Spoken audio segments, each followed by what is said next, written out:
میں اللہ تعالیٰ نے فرمایا وَمَن يَتَوَلَّ اللَّهَ وَرَسُولَهُ وَالَّذِينَ آمَنُوا، اور جو لوگ اللہ تعالیٰ کو اپنا دوست بناتے ہیں اور اس کے رسول کو اپنا دوست بناتے ہیں اور ایمان والوں کو اپنا دوست بناتے ہیں،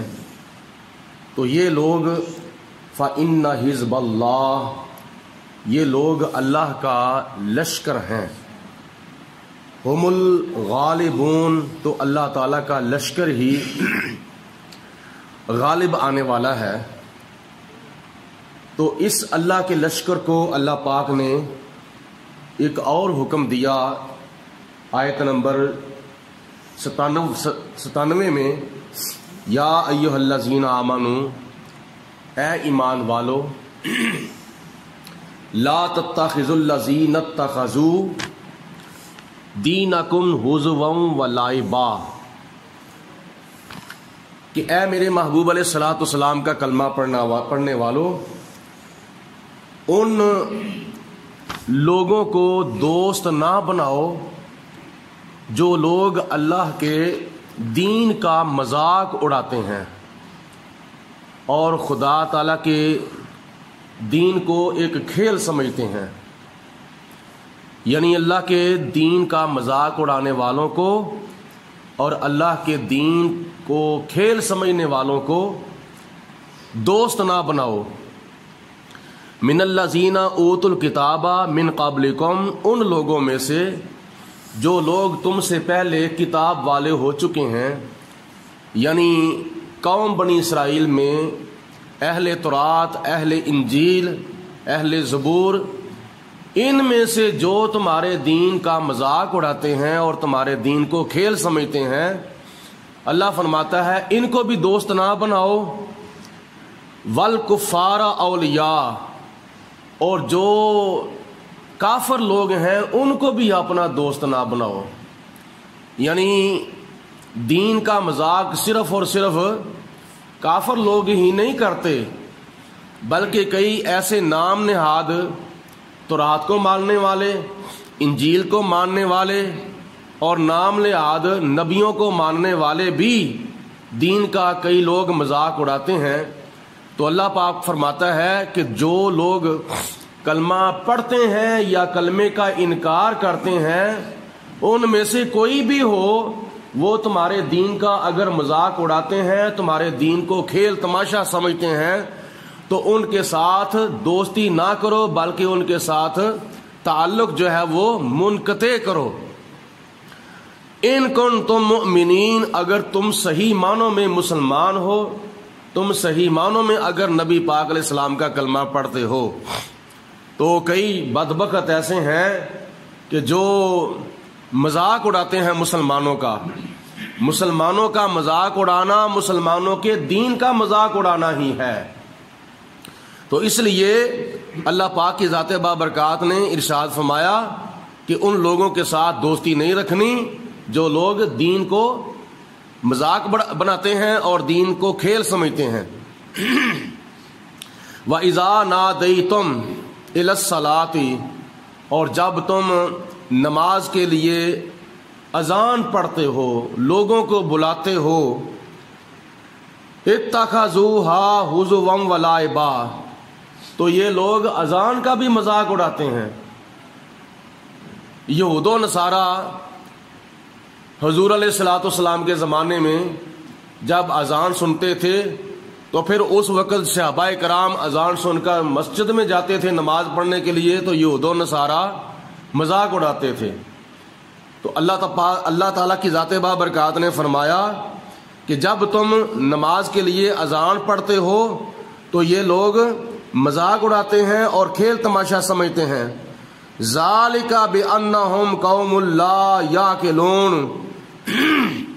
یہ مذاق اس وجہ سے اڑاتے ہیں، دین کو کھیل اور تماشا اس لیے سمجھتے ہیں کہ یہ لوگ عقل مند نہیں ہیں، یہ لوگ بیوقوف ہیں، یہ لوگ احمق ہیں۔ یعنی عقل مند وہ لوگ ہیں جو دنیا کی تمام مصروفیات کو چھوڑ کر جب مسجد سے اذان کی آواز سنتے ہیں تو وہ خدا کے گھر میں حاضر ہونے کے لیے چل پڑتے ہیں. اس لیے اذان کے اندر کہا جاتا ہے حی علی الصلاۃ حی علی الفلاح، آؤ نماز کی طرف اور آؤ کامیابی کی طرف. یہ کامیابی ایسی کامیابی ہے جو دنیا کے اندر بھی بندہ کامیاب ہو جاتا ہے، قبر کے اندر بھی بندہ کامیاب ہو جاتا ہے، اور حشر کے اندر بھی بندہ کامیاب ہو جائے گا. تو جو لوگ مذاق اڑاتے ہیں وہ لوگ عقل مند نہیں ہیں، بلکہ وہ لوگ بیوقوف ہیں، وہ لوگ پاگل ہیں. قل یا اہل الکتاب، ایسے ایک حدیث پاک سماعت فرمائیں. نبی کریم علیہ الصلوۃ والسلام نے ارشاد فرمایا کہ جب اذان شروع ہو جاتی ہے تو اذان کی آواز سن کر شیطان دفع ہو جاتا ہے، گیٹ آؤٹ ہو جاتا ہے وہاں تک جہاں تک اذان کی آواز جاتی ہے. تو جب اذان ختم ہو جاتی ہے تو وہ شیطان بھاگا بھاگا پھر آ جاتا ہے، اور آ کر پھر نمازیوں کے دلوں کے اندر ایسے ایسے وسوسات پیدا کرتا ہے جس کی وجہ سے نمازی نماز پڑھنے کے لیے مسجد میں نہ جائیں. کبھی ان کے دل میں خیال پیدا کرتا ہے او تو نے فلاں کام کرنا تھا، تو نے فلاں جگہ پہ جانا تھا، یا ویسے سستی کوتاہی ڈال دیتا ہے، یا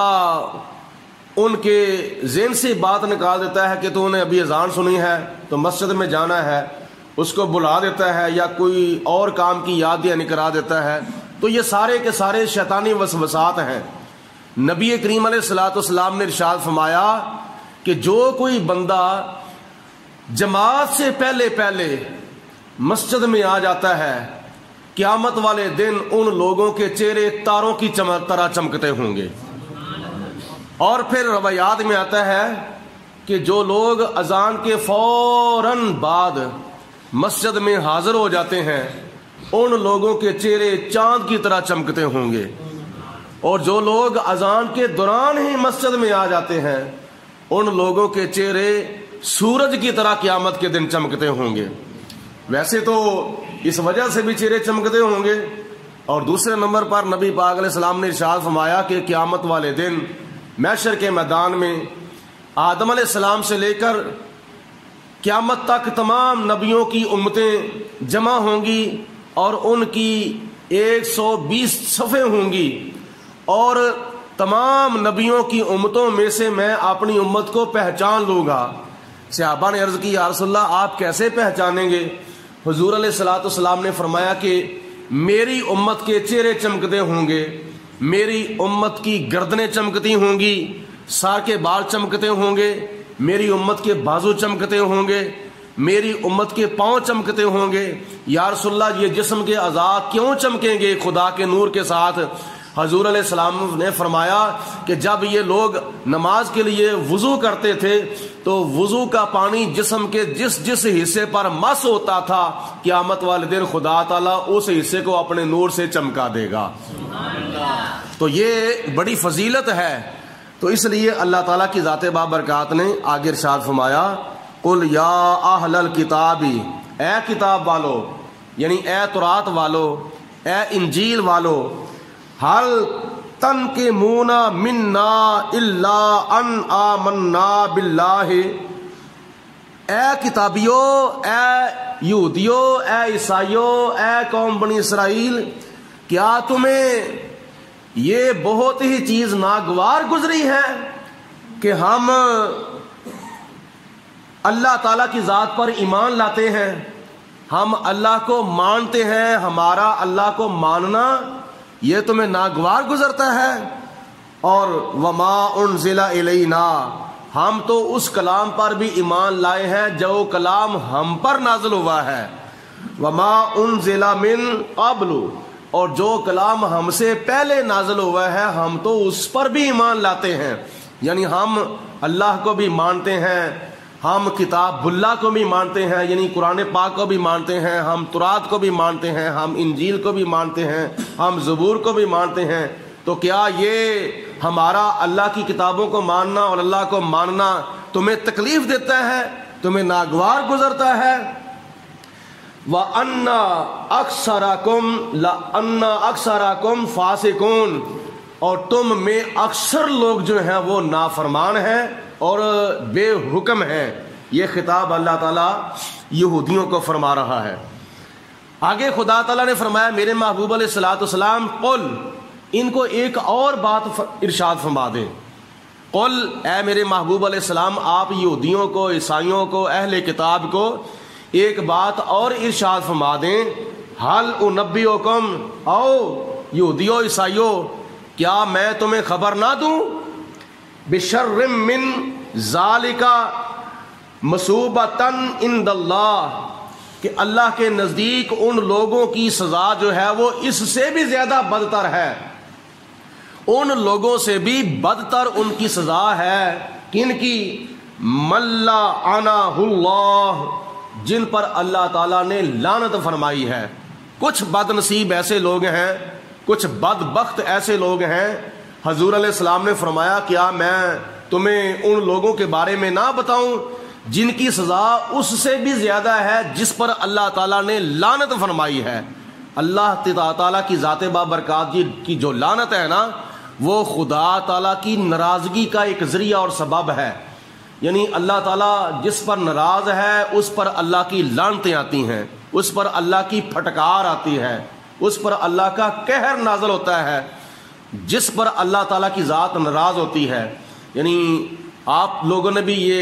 دیکھا ہوگا کہ جو بندہ جس کے اوپر ناراض ہوتا ہے نا، کہتا ہے لعنت ہو تجھ پر، حالانکہ لعنت کرتے وقت یہ خیال کرنا چاہیے کہ جس پر میں لعنت کر رہا ہوں کیا واقعی یہ لعنت کا مستحق ہے یا نہیں۔ نبی کریم علیہ السلام نے فرمایا کہ جو بندہ کسی پر بلا وجہ لعنت کرتا ہے، اگر حقیقت میں وہ لعنت کا مستحق نہیں ہے تو وہ لعنت واپس اس کے اوپر پلٹ جاتی ہے کہ جس نے لعنت کی ہوتی ہے، یعنی لعنت جو ہے وہ سوچ کر کسی کے اوپر کرنی چاہیے، بلا وجہ جان بوجھ کر تھوڑی تھوڑی بات سے بھی کسی کے اوپر لعنت نہیں کرنی چاہیے۔ اللہ فرماتا ہے کچھ بخت ایسے لوگ ہیں کہ جن کی سزا ان لوگوں سے بھی زیادہ ہے جن پر اللہ تعالیٰ نے لعنت فرمائی ہے۔ وغضب علیہ، اور جس پر اللہ تعالیٰ نے اپنا غضب نازل کیا ہے، کچھ بدبخت وہ لوگ بھی ہیں جو اس سے بھی زیادہ اللہ تعالیٰ کی عذاب کے مستحق ہیں۔ وَجَعَلَ مِنْهُمُ الْقِرَدَةَ، اور ان میں سے کچھ لوگوں کی اللہ تعالیٰ کی ذات نے شکلیں تبدیل فرما دی تھیں، یعنی انسان سے ان کو بندر بنا دیا تھا۔ وَالْخَنَازِيرَ، اور کچھ لوگوں کو اللہ تعالیٰ نے سور بنا دیا۔ وَعَبَادَ الطَّاغُوتَ، اور جو شیطان کی عبادت کرتے ہیں، جو شیطان کی پوجا کرتے ہیں، اللہ پاک کی ذات بابرکات نے ارشاد فرمایا اولئک شر مکانا، یہ لوگ وہ ہیں جن کو اللہ تبارک و تعالی بڑی سخت اور بڑا سخت جو ہے وہ عذاب دے گا۔ وَأَضَلُّوا عَنْ سَوَاءِ السَّبِيلِ، اور یہ لوگ دنیا کے اندر راہ راست سے بٹکے ہوئے تھے، گمراہ ہو چکے تھے۔ ان لوگوں کی جو سزا ہے، ان لوگوں کا جو عذاب ہے، اس سے بھی زیادہ ہے جن لوگوں پر اللہ تعالیٰ نے لعنت فرمائی ہے اور جن پر اللہ تعالیٰ نے غضب نازل کیا ہے، اور جن لوگوں کو اللہ تعالیٰ نے انسان سے بندر بنا دیا، اور جن لوگوں کو اللہ تعالیٰ نے انسان سے خنزیر بنا دیا۔ یہ لوگ وہ ہیں، یعنی یہود و نصارہ میں سے جن لوگوں کی اللہ تعالیٰ کی ذات نے شکلیں تبدیل فرما دی تھیں۔ پہلے سپارے کے اندر آپ نے سنا ہے کہ اللہ تعالیٰ کی ذات بابرکات نے یہودیوں کو فرمایا تھا کہ تم نے جمعے والے دن ہفتے والے دن مچھلیاں نہیں پکڑنی، کیونکہ ہفتے کا دن ان کے لیے خاص دن تھا۔ عیسائیوں کے لیے اتوار کا دن خاص ہے، مسلمانوں کے لیے جمعے کا دن خاص ہے، تو ان کو ان کی عبادت والے خاص دن کے اندر مچھلیاں پکڑنے سے منع کیا تھا۔ تو انہوں نے اس بات کو نہ مانا اور اس کے اوپر عمل نہ کیا، تو اللہ تعالیٰ کی ذات نے ان کو انسان سے بندر بنا دیا تھا۔ اور یہ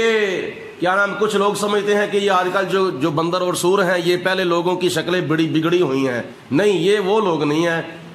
بندر اور سور تو ان سے پہلے بھی موجود تھے۔ تو اس لیے اللہ کی ذات بابرکات نے ایسا ان کے اوپر غضب نازل کیا، ایسا ان کے اوپر قہر نازل کیا کہ ان کو انسان سے بندر بنا دیا اور انسان سے سور بنا دیا. صدقے جائیں ہم اپنے آقا مولا جناب محمد مصطفیٰ صلی اللہ علیہ وسلم کی لجپالی اور آپ کی برکت پر کہ جن کے قدموں کی برکت سے اللہ تعالیٰ کی ذات نے یہ عذاب آج نازل نہیں کیا، ورنہ پہلی امتوں کے لوگ اپنے نبیوں کی نافرمانی کرتے تھے تو خدا تعالیٰ کا آسمان کی طرف سے غضب نازل ہو جاتا تھا، قہر نازل ہو جاتا تھا، ان کی شکلیں تبدیل ہو جاتی تھیں، اور اللہ تعالیٰ اپنے پیارے محبوب کی امت کو کیا نام ہے ان کی شکلیں تبدیل نہیں فرماتا. اس لیے اللہ تعالیٰ فرماتا ہے ما کان اللہ لیعذبہم وانت فیہم، اے میرے محبوب تمہاری موجودگی میں یا تمہارے تشریف لانے کے بعد میں یہ قہر اور یہ غضب نازل نہیں کروں گا، ان کی شکلیں تبدیل نہیں کروں گا، اس لیے کہ اے میرے محبوب علیہ الصلوۃ والسلام آپ ان کے اندر موجود ہیں، آپ کی برکت سے میں یہ عذاب ان کے اوپر نازل نہیں کروں گا. اور آج اگر کیا نام ہے اس طرح کا عذاب آسمان سے نازل نہیں ہوتا تو سمجھو یہ نبی پاک علیہ الصلوۃ والسلام کے قدموں کی برکت ہے اور حضور علیہ الصلوۃ والسلام کی حاضر و ناظر ہونے کی یہ برکت ہے، ورنہ ہمارا حال بھی وہی ہوتا جو پہلی امتوں کا حال ہوتا تھا. آگے اللہ تعالیٰ ارشاد فرماتا ہے وَإِذَا جَاءُوكُمْ، اے مسلمانوں جب یہ لوگ یہود و نصارہ آپ کے پاس آتے ہیں، قالوا آمنا، تو آ کر کہتے ہیں کہ ہم بھی ایمان لائے ہیں، یعنی منافقانہ طور پر کلمہ پڑھتے ہیں، منافقانہ طور پر نمازیں پڑھتے ہیں، منافقانہ طور پر روزے رکھتے ہیں، منافقانہ طور پر تمہاری مجلسوں میں بیٹھ جاتے ہیں، یہ یہود و نصارہ یعنی اوپر اوپر سے کلمہ پڑھتے ہیں. وقد خرجوا وقد دخلوا بالکفر، وقد دخلوا بالکفر، اے میرے محبوب علیہ السلام اور اے مسلمانوں میں دلوں کو جانتا ہوں کہ جب یہ آپ کے پاس آتے ہیں تو کفر کے ساتھ آتے ہیں، قلبی کفر کے ساتھ آتے ہیں. وقد خرجوا به، اور جب تم سے خارج ہو جاتے ہیں یعنی تمہارے پاس سے اٹھ کر چلے جاتے ہیں تو پھر بھی وہ کفر کے ساتھ ہی جاتے ہیں، یعنی آتے وقت بھی یہ کافر ہوتے ہیں اور جاتے وقت بھی یہ کافر ہوتے ہیں، اوپر اوپر سے کلمہ پڑھتے ہیں لیکن حقیقت دلوں کو میں جانتا ہوں. اچھا اللہ پاک نے آگے ارشاد فرمایا واللہ اعلم، اور اللہ تعالیٰ خوب جانتا ہے ان کے دلوں کے رازوں کو، بما کانوا یکتمون، جو وہ باتیں اپنے دلوں کے اندر چھپاتے ہیں. وہ اپنے دلوں کے اندر کفر چھپاتے تھے، وہ اپنے دلوں کے اندر منافقت چھپاتے تھے. اللہ فرماتا ہے کہ میں جانتا ہوں. وَتَرَى كَثِيرًا مِّنْهُمْ يُسَارِعُونَ فِي الْإِثْمِ وَالْعُدْوَانِ، اے میرے محبوب علیہ السلام آپ دیکھیں گے بہت سے لوگ ان میں ایسے بھی ہیں کہ جو گناہ کی طرف بڑی جلدی سے دوڑتے ہیں اور سرکشی کی طرف بڑی جلدی سے دوڑتے ہیں، جلدی جلدی جاتے ہیں. اتنا وہ نیکی کی طرف جلدی جلدی نہیں آتے، اتنا وہ بلائی کی طرف جلدی جلدی نہیں آتے، اچھائی کی طرف وہ جلدی جلدی نہیں آتے، بلکہ گناہ کی طرف جاتے ہیں تو جلدی جلدی جاتے ہیں، زیادتی کی طرف اور سرکشی کی طرف جاتے ہیں تو جلدی جلدی جاتے ہیں، دوڑ کے جاتے ہیں. یعنی ایسے کر لو کہ نیکیاں بہت کم کرتے ہیں اور گناہ بہت زیادہ کرتے ہیں. وَأَكْلِهِمُ السُّحْتَ، اور حرام خوری کی طرف بھی بڑی جلدی جلدی جاتے ہیں، تیز تیز دوڑ کے جاتے ہیں. لَبِئْسَ مَا كَانُوا يَعْمَلُونَ، اور بہت ہی برا عمل ہے جو وہ لوگ کرتے ہیں. یہ اشارہ بھی یہود و نصارہ کی طرف ہے. لولا ینہاہم الربانیون والاحبار، ان یہودیوں اور عیسائیوں میں یعنی قوم بنی اسرائیل کے اندر کیا نام ہے ان کے علماء اور ان کے جو درویش ہیں وہ ان کو کیوں نہیں منع کرتے ان قولہم الاسم، بری بات کرنے سے. یعنی اللہ فرماتا ہے کہ ان اہل کتاب کے اندر جو ان کے علماء ہیں، جو ان کے درویش ہیں، وہ ان کو بری باتیں کرنے سے منع کیوں نہیں کرتے؟ بری باتیں کیا ہیں؟ بری باتیں گالیاں ہیں. بری باتیں چغلیاں ہیں، بری باتیں غیبتیں ہیں۔ اللہ فرماتا ہے کہ وہ اپنے لوگوں کو، اپنے عوام کو، یہود و نصارہ کے جو عیسائی پادری اور کیا نام ہے ان کے علماء ہیں، وہ کیوں ان کو منع نہیں کرتے؟ مطلب یہ ہے کہ علماء کا فریضہ ہے کہ لوگوں کو نیکی کا حکم دینا اور برائی سے منع کرنا۔ لبئس ما کانوا یصنعون، اور اللہ تعالیٰ کیا فرماتا ہے کہ بہت ہی برا کام ہے وہ جو کرتے ہیں، یعنی جو بناتے ہیں، جو آخرت کی کمائی کرتے ہیں گناہوں کی شکل میں، وہ بہت ہی بری کمائی ہے۔